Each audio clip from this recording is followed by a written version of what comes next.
Ay, con ganas.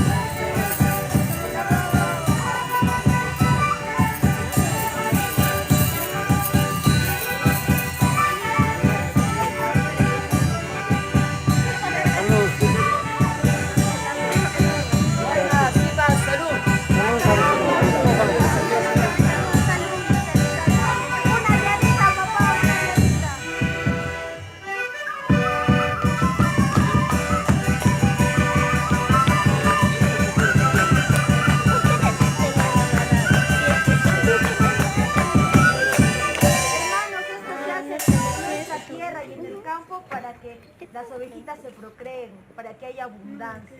Y con esos mismos deseos hacemos esta ceremonia para nuestros cargullos y para que esta fiesta nos vaya bien a todos. Salud hermanos, salud con los invitados, a todos los presentes. Acompáñennos para Mamá Carmen. Salud a todos. Salud, salud. Ya nadie más. Ya. A ver,